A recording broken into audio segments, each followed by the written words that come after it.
¿Cómo están, estimados amigos?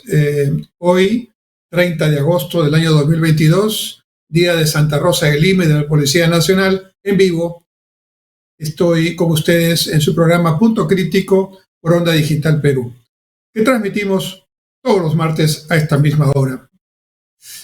El programa pasado hicimos un análisis del contexto nacional, económico, político y social, y prometimos que en este programa íbamos a hablar de la agenda nueva, de la agenda del siglo XXI que se está generando en el mundo, mientras nosotros seguimos acá en los problemas que ya conocemos y que nos impiden enfrentar los principales desafíos que tiene el Perú, que son la pobreza, el bajo nivel educativo, el poco acceso a la salud, la brecha digital, por mencionar algunos de los principales problemas, y por supuesto la inseguridad ciudadana.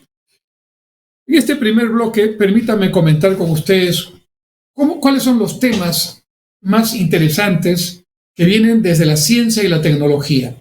Es decir, cómo está evolucionando el mundo, y Perú dentro del mundo, porque somos un escenario global, en términos del avance tecnológico. Mire, la tecnología siempre ha sido un factor determinante para el cambio en la historia de la humanidad. Recuerden nomás aquellas épocas, la edad de piedra, la edad de los metales, sin duda tiene que ver con procesos tecnológicos que cambiaron al mundo en su momento de manera importante. También la agricultura, que ha sido siempre por varios milenios, muchos siglos, el factor central de la actividad productiva, y sigue teniendo importancia, por supuesto, la agricultura. Pero, según Alvin Toffler, la humanidad tiene tres grandes etapas en la historia, en su historia. La primera ola, así le llama él, olas, o la primera etapa tiene que ver con la agricultura, precisamente le llama la ola agrícola.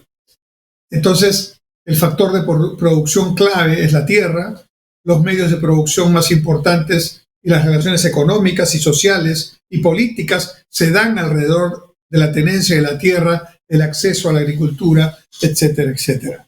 Las tecnologías de la época tienen que ver con la agricultura. El gran cambio se produjo a mediados del siglo XVIII. Recientemente, en términos históricos, porque la humanidad tiene miles de años, ¿no?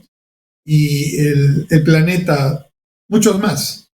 Entonces la tecnología cambia drásticamente cuando a mediados del siglo XVIII se da en Europa y principalmente en Inglaterra la llamada Primera Revolución Industrial o Industria 1.0, que está basada en la máquina de vapor, que está basada en el aprovechamiento de los descubrimientos geográficos que se habían hecho en los siglos anteriores, siglo XV, siglo XVI, siglo XVII, que abrieron nuevas rutas comerciales, que abrieron nuevas posibilidades, mayores mercados, más grandes, diferentes para la producción, y eso permitió que la escala pudiera crecer, que pudiera hacerse una producción masiva. Y entonces, cuando ya estamos en la masificación de la producción, la maquinización o el maquinismo, la industrialización propiamente, ya estamos en la revolución industrial, y siguiendo a Toffler, estamos en la segunda ola o segunda etapa histórica importante de la humanidad, la ola industrial o la era industrial. Desde aquella época hasta ahora han pasado 4 cambios, desde la tecnología de la máquina de vapor, el uso de la brújula y el maquinismo como proceso frente al autoconsumo y autoproducción del feudalismo, ¿no? Del medioevo.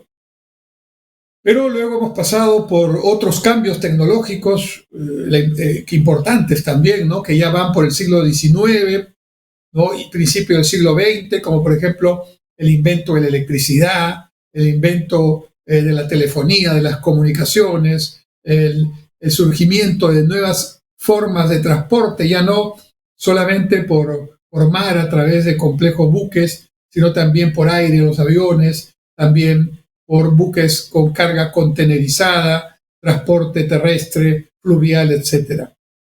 Hemos tenido también el desarrollo de industrias en el siglo XX, sobre todo ya consolidadas al fin de la Segunda Guerra Mundial en la industria del acero, la industria del carbón, la industria del petróleo, la industria de los plásticos, la industria del papel y el cartón, la industria automovilística, que fueron las líneas principales con las cuales el mundo empezó a desarrollarse por allá en los años 50, 60, 70 del siglo XX.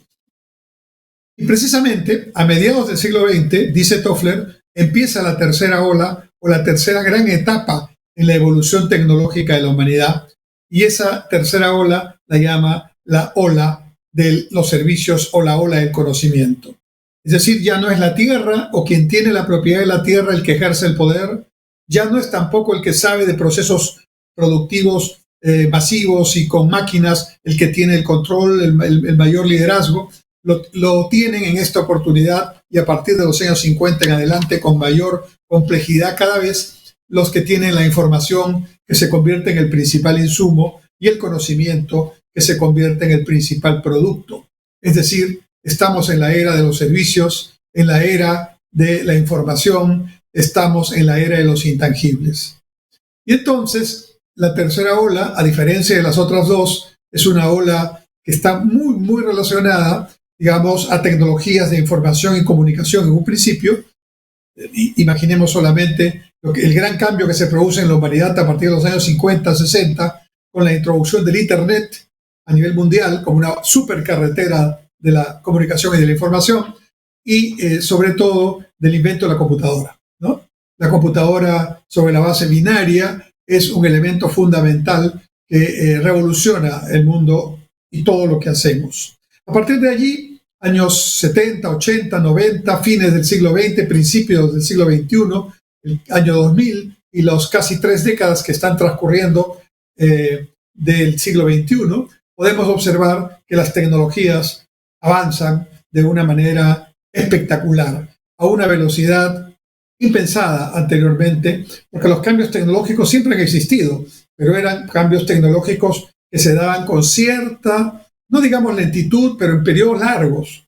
Hoy día vemos que la obsolescencia de un producto recién creado, es decir, el que pase a ser un producto ya obsoleto, apenas en algunos casos puede durar meses, ya no años, meses. La pandemia, que se explicitó a fines del 2019 y ya se masificó en el 2020 y 2021, y en la cual todavía seguimos de alguna manera, ¿no? La pandemia del COVID-19 lo que ha hecho es acelerar todavía más esos procesos. Entonces, permítanme identificar cuáles son esos cambios tecnológicos tan extraordinarios, tan revolucionarios, disruptivos, también se les llama, que están ya en camino, no son producto de la imaginación, del futurismo, no, son realidades concretas. Por ejemplo, todos sabemos que existe la impresión, digamos, en 2D, ¿no? Imprimimos papeles en máquinas impresoras, largo por ancho, planos, en fin, fotografías. Eso es normal. Incluso en casa podemos tener junto a nuestra computadora una máquina impresora. Es normal. Bueno, pues hace ya un buen tiempo existe la impresión 3D. Es decir, máquinas impresoras que imprimen no papeles, sino imprimen objetos en 3 dimensiones, ¿no? Y esto en un principio eran prototipos de un material parecido al plástico, pero ahora ya se imprimen piezas para automóviles, para aviones, partes y piezas de máquinas industriales, se imprimen y la máquina impresora genera brazos artificiales, piernas artificiales para ayudar a seres humanos que tienen alguna discapacidad. Es decir, estamos entrando ya a un proceso de impresión 3D que sin duda es ya extremadamente disruptivo. Y vamos camino a la impresión más compleja de la 3D, quizás la 4D, ¿no? Vamos de manera todavía, digamos, lenta, entre comillas, en la impresión 3D y pronto se masificará. Es decir, ya no tendremos en casa una impresora de dos dimensiones, sino ya masivamente tendremos una impresora de 3 dimensiones a la que no habrá que ponerle la tinta para que imprime el papel, sino el material con el cual prácticamente la impresora 3D se convierte en una pequeña máquina procesadora de objetos que previamente han sido diseñados y, por supuesto, planteados, programados para ser producidos en esas máquinas. Ese ya es un invento que está extraordinariamente utilizándose, no es futuro, es realidad. Y cuando se masifique, voy a poner un ejemplo muy práctico. Usted, estimada amiga que me está viendo, que me está escuchando, generalmente las damas, cuando surgen imprevistos digamos, ubicados en la agenda, que no estaban programados, por ejemplo, viene el esposo o la pareja y le dice, tenemos una reunión esta noche, ¿no? Y claro, para el esposo, para el novio, el enamorado, no es ningún problema porque se da un baño y se viste y ya está listo para la reunión.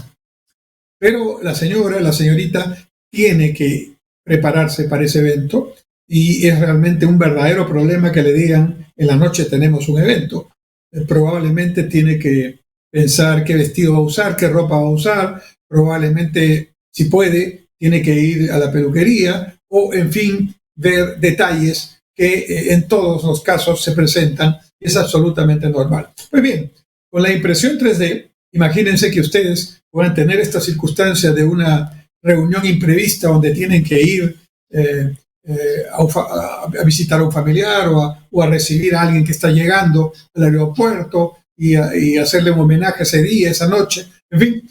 Y de pronto, entonces, la señora o señorita busca en el catálogo, en su PC o en su celular, busca el modelo de vestido que quiere, pone su talla, pone sus datos y su tarjeta de crédito y compra un vestido que se lo imprime en ese momento en la casa. Y se va con el vestido que ha impreso hace un momento y que ha diseñado alguien para esas eventualidades. ¿Ustedes creen que estoy hablando de ciencia ficción? Eso ya existe. Por poner un ejemplo práctico en el que podríamos estar muy pronto todos. Otro ejemplo. Tenemos los teléfonos. En el Perú hay 33.3 millones de peruanos, de los cuales un poco más de 3 millones están fuera del Perú, residen fuera del Perú. O sea que en el Perú vemos 30 millones de peruanos y 45 millones de celulares registrados. O sea que hay más celulares, más teléfonos móviles que peruanos. Eso quiere decir que el celular está masificado. Probablemente 9 de cada 10 peruanos tienen un celular. Y entonces el celular se ha convertido ya en una manera cotidiana de enfrentar la vida, de afrontar todo lo que hacemos durante el día, nuestras conexiones, nuestras informaciones, nuestros pagos, en fin, todo lo que necesitamos.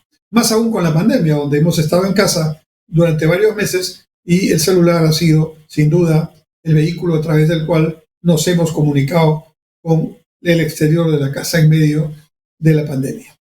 Bueno, nuestros teléfonos celulares tienen una tecnología 4G, que tiene ciertas velocidades, que tiene cierta latencia, digamos que tiene cierta capacidad de poder desarrollar un servicio adecuado. Bueno, la tecnología 5G del celular ya está, ya existe, ya está vendiéndose en el mundo. En el Perú, el Ministerio de Transportes y Comunicaciones tiene que licitar cuál es la empresa o las empresas que van a, ofrecer este servicio 5G. Los teléfonos que hoy día ya se venden, se comercializan en todas las compañías operadoras de teléfono, ya son de tecnología 5G. Es decir, cuando ya exista este camino 5G, todos los teléfonos, de acuerdo a sus contratos con los operadores, van a poder pasar del 4G actual al 5G en un periodo de transición que no será inmediato, pero que ya se puede empezar. ¿Qué implica esta tecnología 5G del celular? Pues implica básicamente que la velocidad con que hoy recibimos nuestra información, enviamos nuestra información a diferentes otros receptores, va a multiplicarse por más de 100 veces. O sea, una tecnología mucho más rápida en el servicio que nos ofrece para poder lograr que hagamos todo lo que hacemos en el día. Pero además, el periodo de latencia, es decir, el tiempo que demora de un punto a otro punto, también va a ser menor. Esos ya son dos importantísimos cambios que van a existir. Vamos a tener teléfonos más potentes, más veloces, ¿no? Con mayor capacidad de hacer varias cosas a la vez, sin perder señal, sin que se caiga, digamos, la comunicación porque estás usando la cámara y estás usando alguna otra aplicación. Además de eso, por la tecnología 5G, ya no van a ser necesarias antenas tantas y tan grandes en términos de tamaño, ¿no? Lo cual va a ser muy importante para también atender esa preocupación que existe en varios sectores de la población en el sentido de que esta cantidad de antenas podría, lo pongo en condicional y subrayado porque no está demostrado científicamente aquello, pero digo, podría tener algún efecto en la salud de los usuarios. Bueno, pues aquí tenemos también una tecnología 5G que ya está inventada, que ya está patentada, que ya está distribuida, que ya existe en todo el mundo, incluido en Perú, y que ahora solo falta los aparatos que ya están en este momento comercializándose por todas las compañías, ya son 5G, pero el 5G todavía no se puede utilizar porque el gobierno todavía no ha licitado el canal a través del cual algunas empresas podrán ofrecer el servicio. Pero pronto ocurrirá, estamos ya en ese camino. Un tercer ejemplo, y se refiere a las neurociencias. Las neurociencias se dedican básicamente al estudio del cerebro humano, ¿no? Y sus impactos de diversa naturaleza. El cerebro es sin duda el órgano más importante del cuerpo humano, el más estudiado, pero el menos conocido. Voy a decirles algo que de repente les va a parecer un poco curioso. Hace algunos años, científicos de varios países reunidos en laboratorios que dedicaron varios años a este objetivo, completaron, después de 10 años de trabajo, la cartografía, es decir, el mapa de conexiones neuronales de una lagartija. Una lagartija, ese animalito, una lagartija relativamente pequeña, tiene un cerebro cuyas conexiones neuronales ya han sido completadas, ya se conocen, ya se pueden reproducir. Por supuesto, la lagartija tiene un cerebro tremendamente más pequeño y menos complejo que el de un ser humano. Tiene millones de conexiones neuronales. Las conexiones neuronales del cerebro humano equivalen un poco a las galaxias, ¿no? A la cantidad de sistemas planetarios que pueden existir en la galaxia. O sea, son muchísimas. Y claro está, la investigación científica, con toda la capacidad que hoy se tiene, con todo el talento y cómo ha avanzado la ciencia, todavía no ha llegado ni siquiera cercanamente a completar la cartografía de un cerebro humano. Sin duda, en el siglo XX, uno de los acontecimientos tecnológicos y científicos más importantes ha sido el completar el genoma humano, es decir, completar el mapa genético de la humanidad.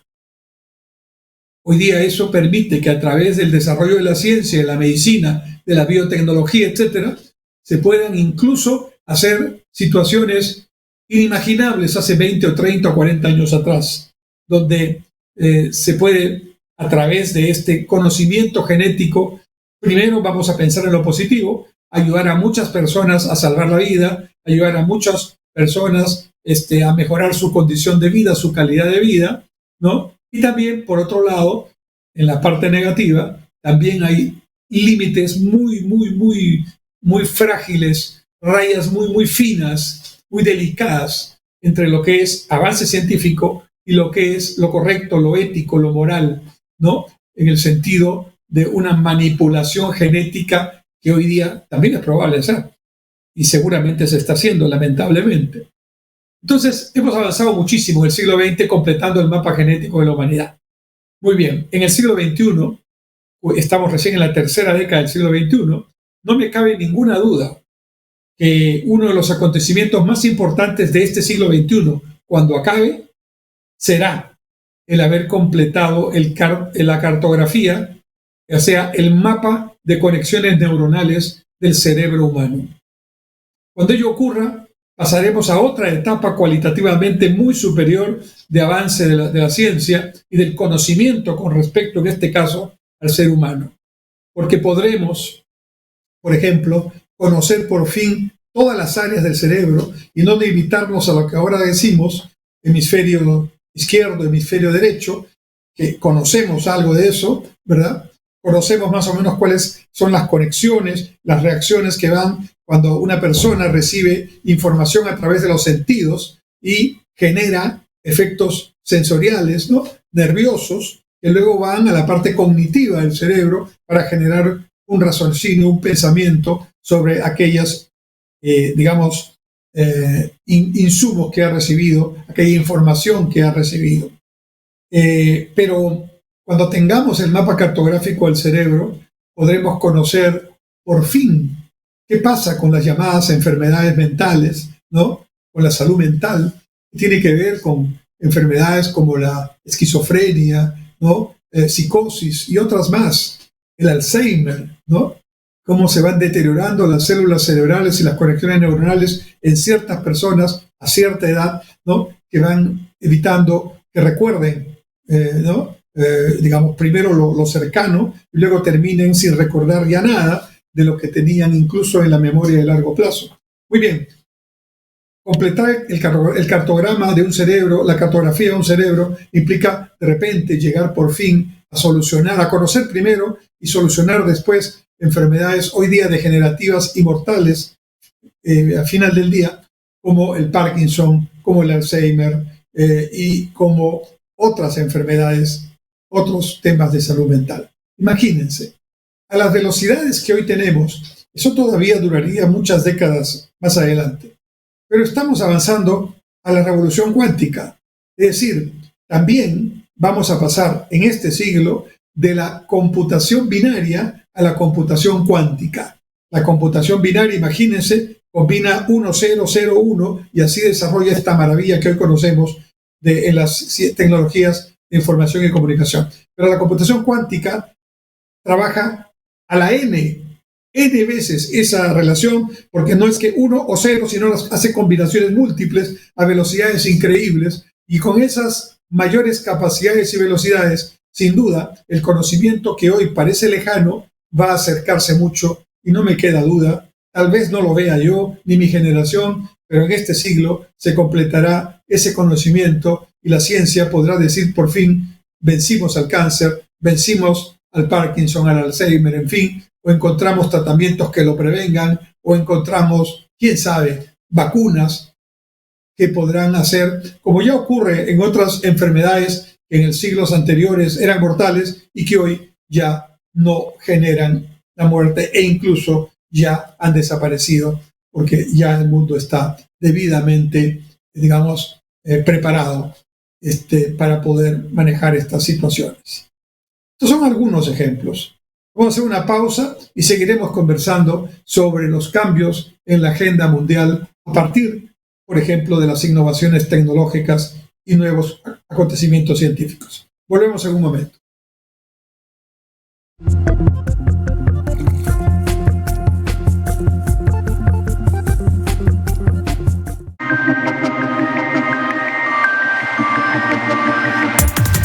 Soy Vania Dongo y conmigo entrevistaremos a expertos en gestión pública de todo el Perú. Ellos compartirán con nosotros sus experiencias, anécdotas, su visión y también los problemas que hay para poder llegar al Perú que todos deseamos. Acompáñame en este programa Ruta Perú todos los martes a las 8 de la noche aquí en Onda Digital Perú.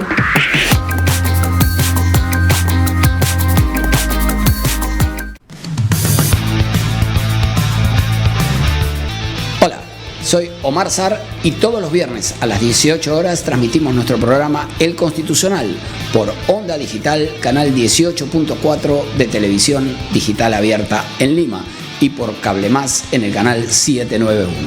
Pero también se transmite a través de nuestro Facebook, Omar.Sar, y de las plataformas de Facebook y de YouTube Onda Digital Perú. Ya sabes, El Constitucional, viernes, 18 horas. Te esperamos.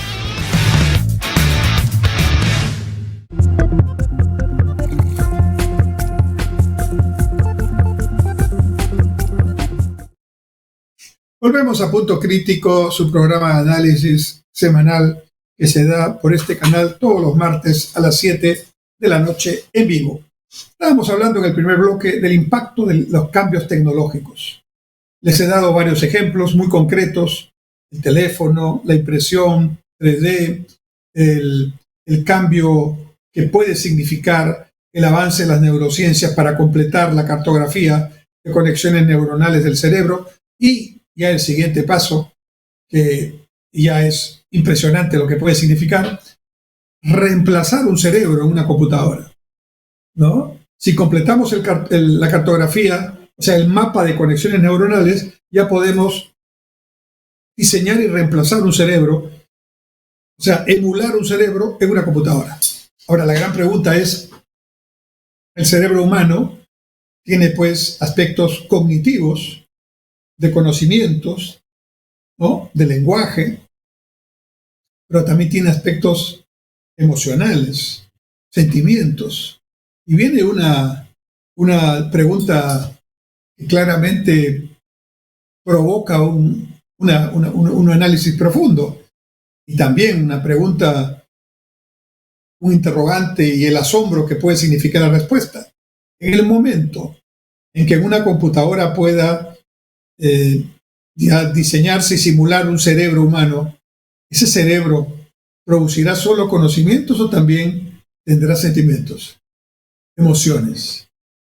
El otro día, en una empresa que se dedica a estos temas, los programadores diseñaron una pregunta, ¿no?, para que la computadora respondiera, y la pregunta era: ¿qué es lo que más te preocupa? Ya la pregunta implicaba un aspecto emocional, la preocupación, ¿no? La computadora respondió: me preocupa que no sepa responder tu pregunta. Probablemente con este tema de la Big Data, la inteligencia artificial, ¿no es cierto?, y todo lo que hoy asombra al mundo y se está haciendo, uno puede encontrar incluso algoritmos y posibles cuestionarios y preguntas que se pueden hacer. De hecho, en los teléfonos ya tenemos aplicaciones, cada compañía le pone el nombre que quiere, pero aplicaciones donde tú aprietas un botón, ¿no?, y hay una computadora que te está contestando. Inteligencia artificial es esto, ¿no?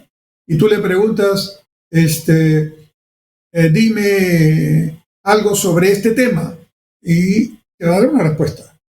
Una especie de enciclopedia que está ahí lista para responder, con muchas posibilidades de respuesta, millones, claro está, ya programadas, ¿no? Hay inteligencia artificial para que escuches música, ¿no? Le ponen un nombre también a este dispositivo, y entonces dice, Alondra, digamos, suponiendo que se llame Alondra el programa, quiero escuchar una ranchera. Por favor, canta esta que dice México lindo y querido. Ya está. Y entonces aparece la canción.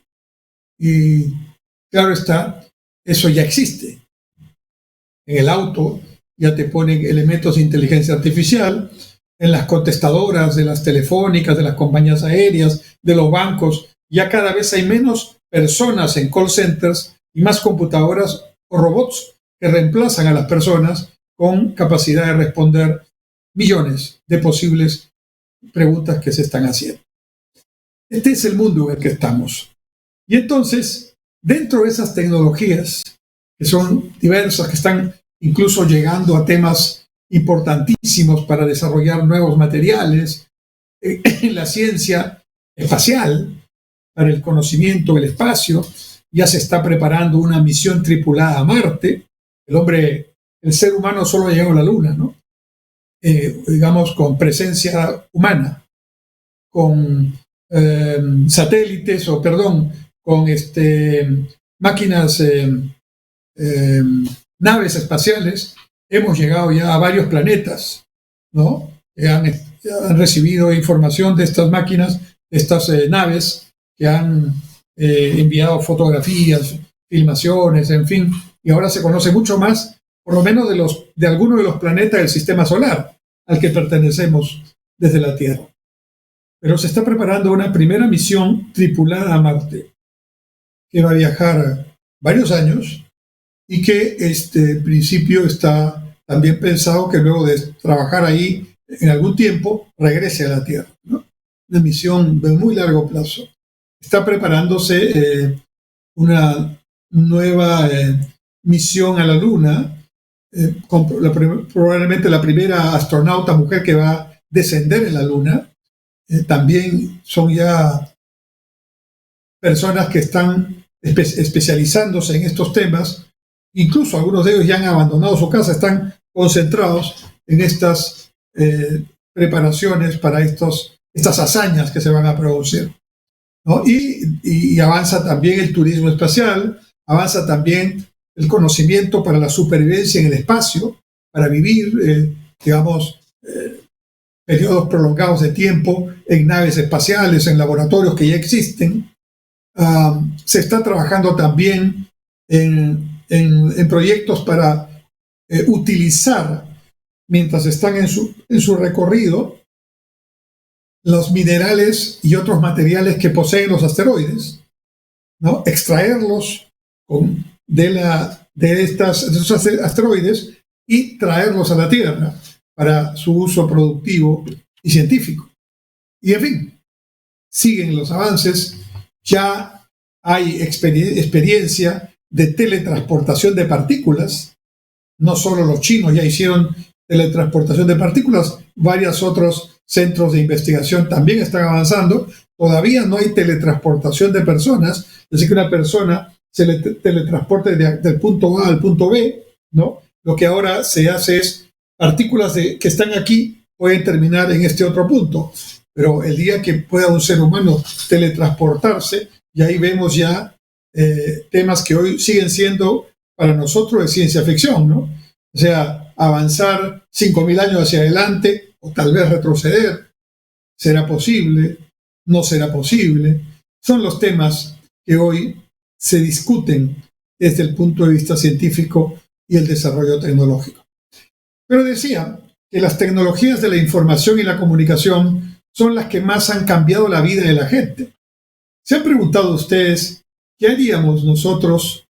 ¿Qué haría usted, estimado televidente, estimada televidente? ¿Qué harían ustedes con un día que no tengan el celular?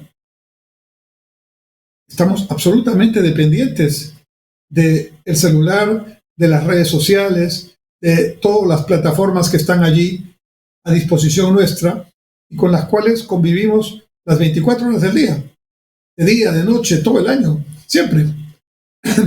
¿No? Un ejemplo. En el Perú, como sabemos, hay una gran posibilidad de ocurrencia de sismos, temblores y terremotos porque estamos encima de una placa tectónica de la placa de Nazca, ¿no? Hay otras placas en el mundo, aquí tenemos una, y el Perú está sobre una de ellas. Entonces, somos un país que históricamente ha tenido y tendrá terremotos de pequeña, mediana y gran magnitud. Se habla, por ejemplo, de que desde hace ya más de 2 siglos, ¿no? Lima, la zona central del Perú, que mira la costa, no ha tenido un terremoto arriba de 8,5 de magnitud. Lo tuvo por allá por el siglo XVIII y desde allí no ha habido un terremoto de esa magnitud. Han habido terremotos en zonas cercanas, el de Pisco, que fue el 2007, ¿no es cierto? Antes, en la norte y en el sur de Lima, en el año 74, por ejemplo, y el terremoto del 70, que fue un terremoto que afectó tremendamente el Callejón de Huaylas, pero que se sintió en buena parte del Perú y en Lima muy fuerte, ¿no? Y que significó también un terremoto, pero no con epicentro en Lima, Callao, ¿no? Entonces, ese silencio sísmico de varios siglos hace pensar a los científicos que aquí puede haber un terremoto de esa magnitud en cualquier momento. Y hay que estar preparados, primero para salvar la vida y luego para tratar de tener el mínimo, digamos, efecto contrario material. Pero lo material se puede reemplazar, la vida no. Entonces, ahí están nuestros temas de los que tenemos que preocuparnos.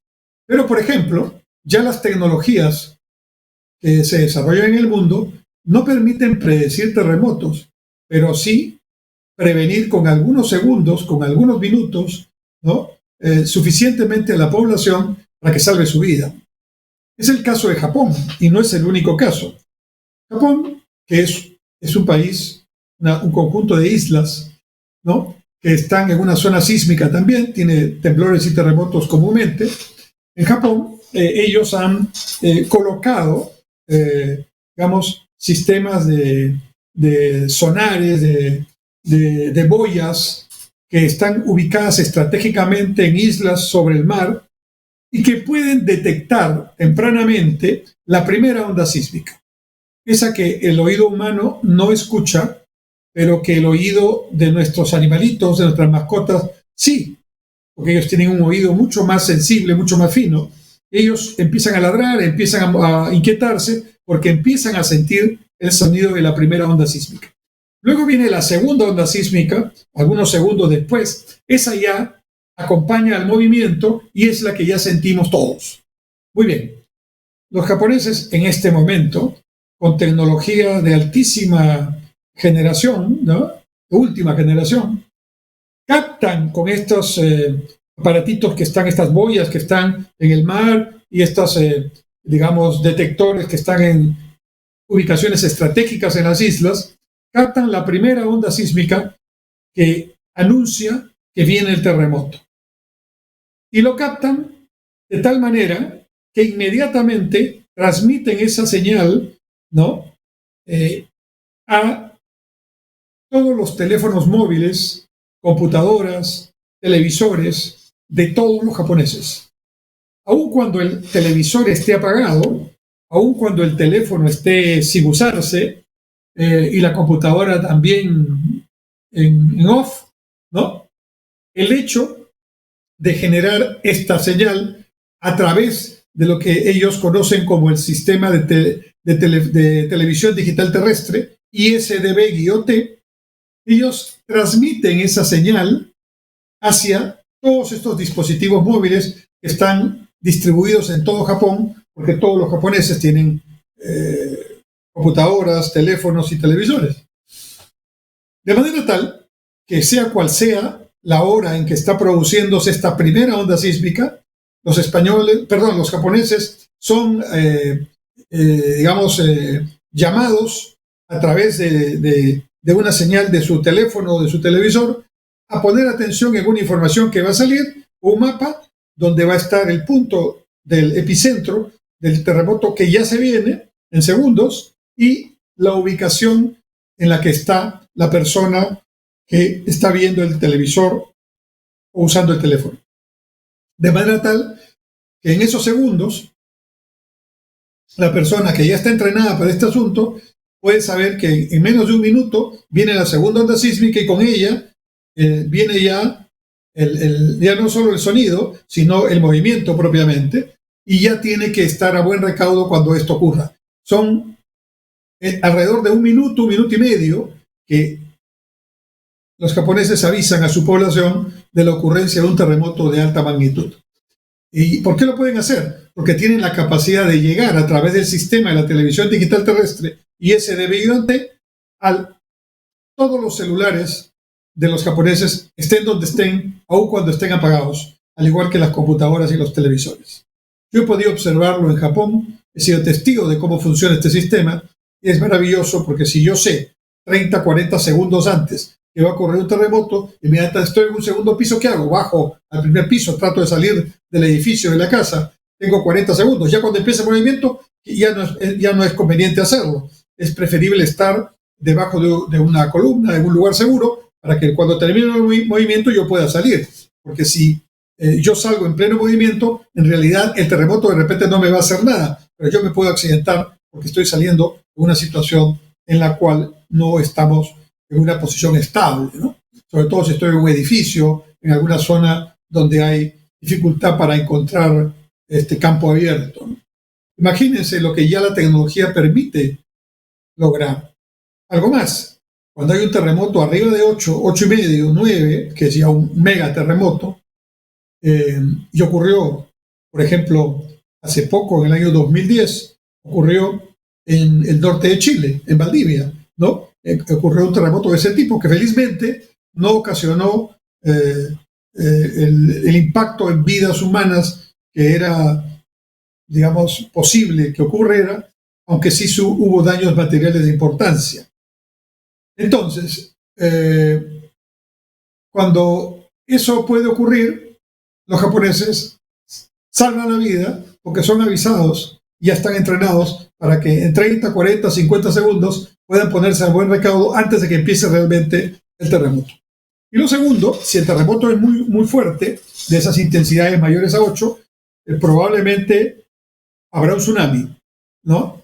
Es conocida, el tsunami consiste en un fenómeno que el mar se retira, ¿no? Y luego viene con fuerza, regresa con fuerza hacia la costa, ¿no? La primera ola del tsunami no es la peligrosa. La segunda ola del tsunami es la mortal, ¿no? Porque la primera ola viene, choca con la costa, pero la segunda ola se monta sobre la primera y esa arrasa con todo y es la más mortífera, la más complicada. Bueno, desde el momento que hay un terremoto hasta que empieza la ola a tener el recorrido para tener el impacto, hay 20 minutos. Bueno, los japoneses, antes de que esos 20 minutos transcurran, ya están avisando a todos los japoneses que tengan que ver con esas zonas de posible afectación por el tsunami, que se pongan, en este caso, en posiciones altas para que no tengan problemas y no nuevamente se afecte su salud y su vida. Impresionante lo que hace la tecnología hoy en día. Y esto sigue avanzando con las tecnologías de información y comunicación. Hemos tenido unas experiencias muy interesantes que se dieron con la pandemia. Yo estaba revisando las cifras en el Perú. El ratio o razón o cociente entre el total de depósitos y el Producto Bruto Interno, o el total de créditos, y el Producto Bruto Interno, era antes de la pandemia de alrededor de 41 o 43%. Es decir, de cada 100 soles que hay en la actividad económica, solo 41 o 43 soles pasaban por el sistema bancario, financiero, bajo cualquier modalidad. El resto estaba fuera del sistema. Y no es porque sea dinero sucio, ilegal, etcétera, sino que existe una economía que llamamos informal o paralela, que simplemente no quiere pasar por el sistema bancario formal, ¿no? Muy bien. Eso se puede cambiar. Hay formas de lograr que haya una mayor intermediación, una mayor participación del dinero que existe en la economía a través del sistema financiero.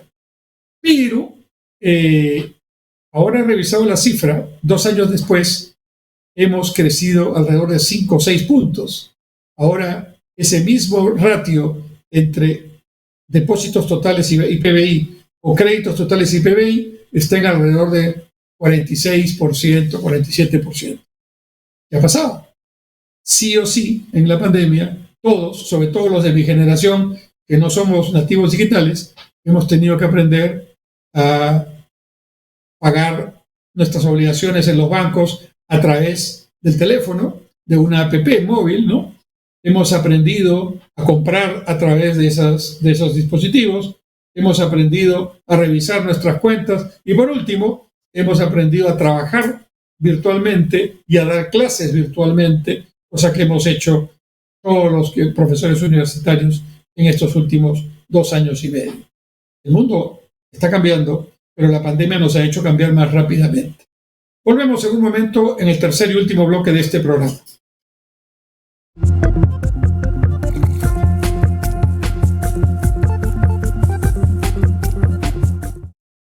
Algunas veces es formal, otras es más casual, a veces es pícaro, pero siempre muy entretenido.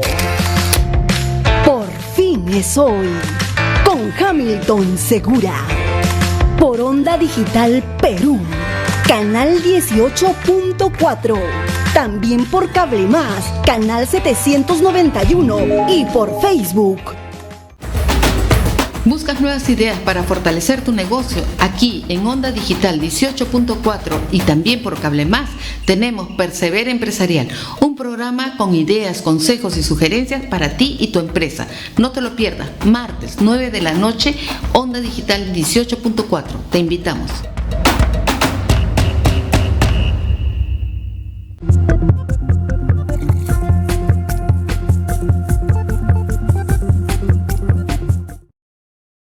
Pasamos a nuestro tercer y último bloque de Punto Crítico por Onda Digital Perú.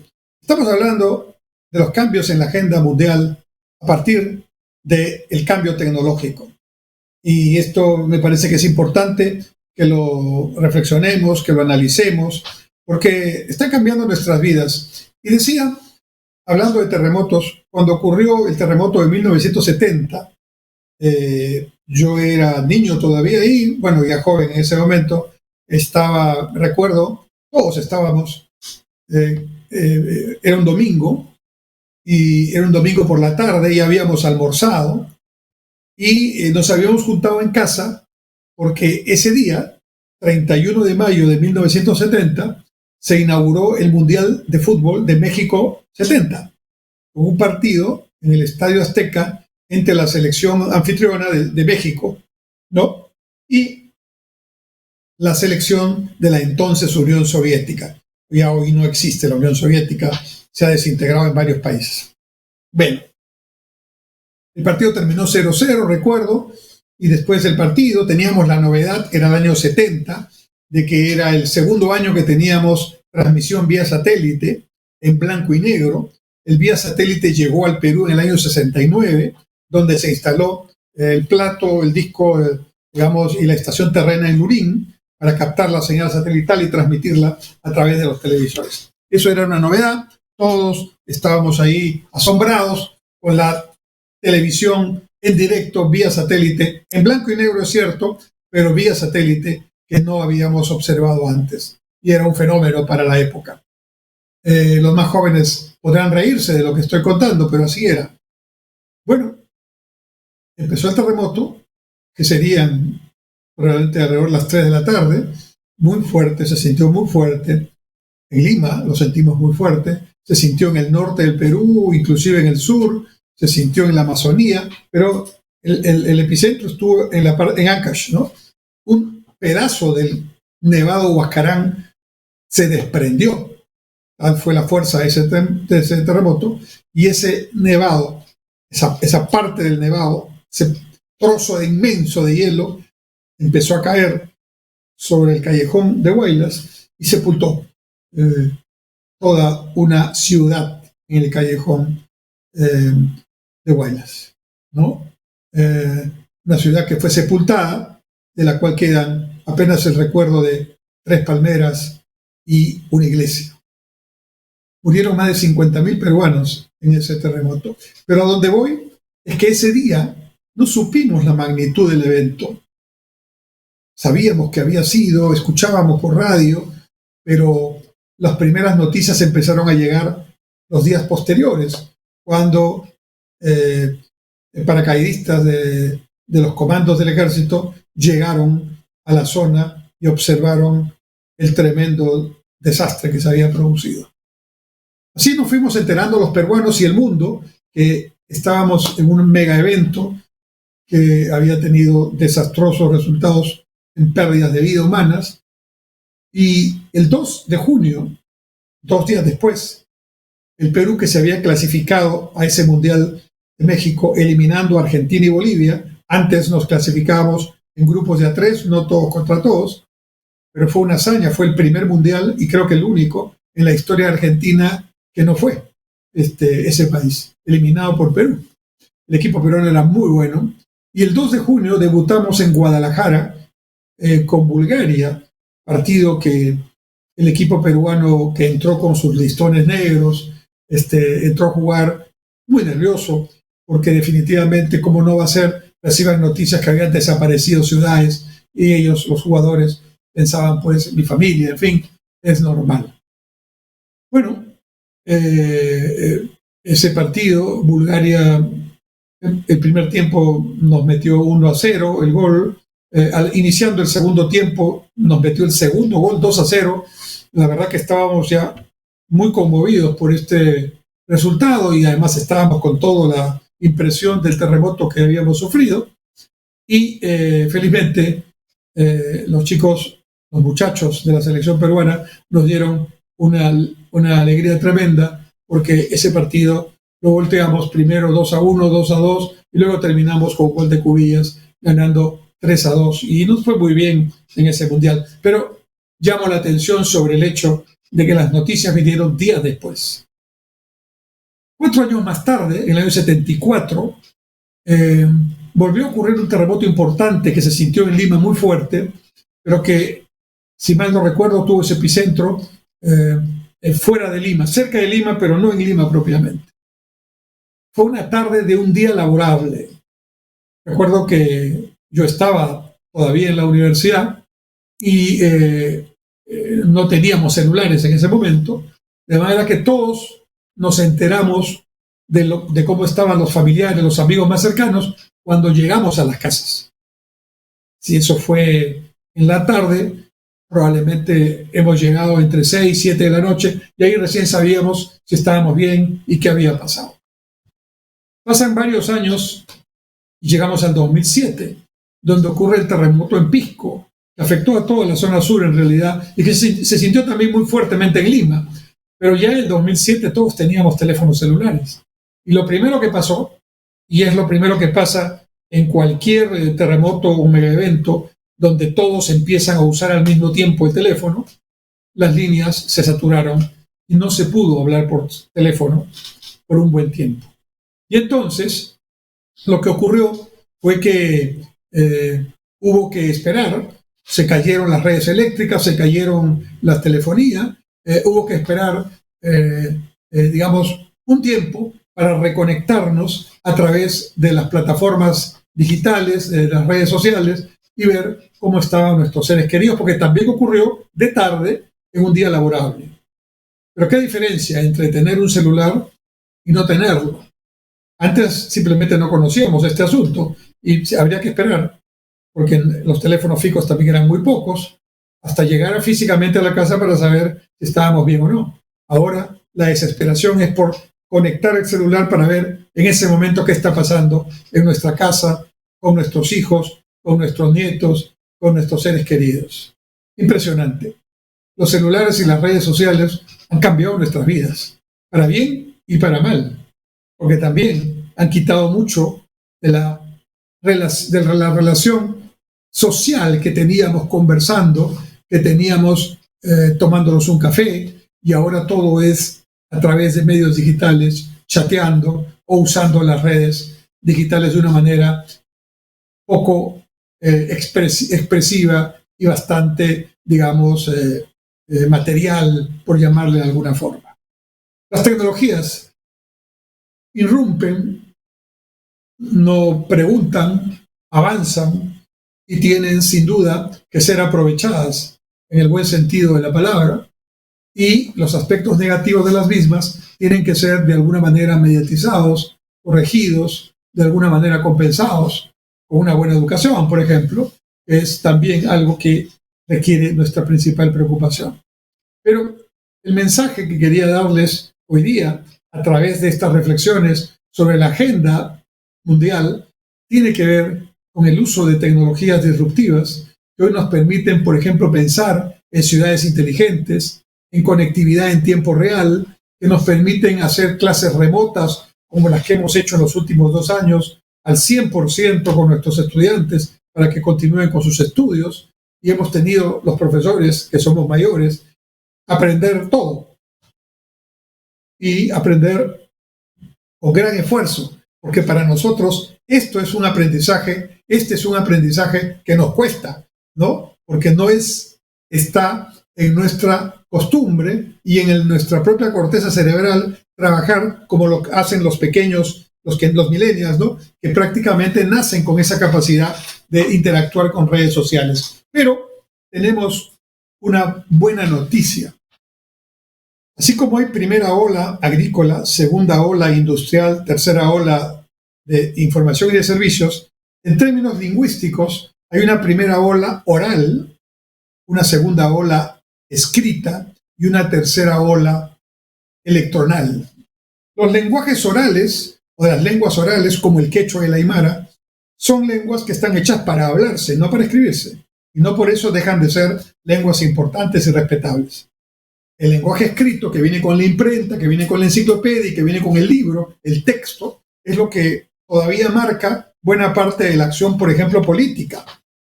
Las leyes sirven, se promulgan, pero valen a partir de su publicación en un diario oficial, sea físico o virtual. El presidente de la República en el Perú es presidente cuando juramenta y entrega por escrito, ¿no?, su proclama de lo que piensa hacer en los 5 años de gobierno. Pero la electoralidad rompe todos estos esquemas porque ya no requiere la intermediación del papel, del texto, del libro, del dispositivo legal publicado. La oralidad se parece a la electoralidad en que no necesita intermediación de nada ni de nadie. Y por eso los peruanos, que somos milenariamente orales, quechohablantes, aymarahablantes, genéticamente, podemos entrar a las tecnologías digitales, aún a pesar de que no somos tan diestros en las escribales, ¿no? Y hacerlo con gran destreza, con gran eficiencia, y creo que ese es el camino que debemos seguir. En el próximo programa hablaré de los cambios que están ocurriendo en la economía y la sociedad mundial basado en este cambio tecnológico al que hemos dedicado el programa del día de hoy. Mientras tanto, les deseo que tengan una muy buena semana y Dios mediante, nos vemos el próximo martes a las 7 de la noche en vivo en este su programa Punto Crítico por Onda Digital Perú. Hasta entonces, consérvense bien.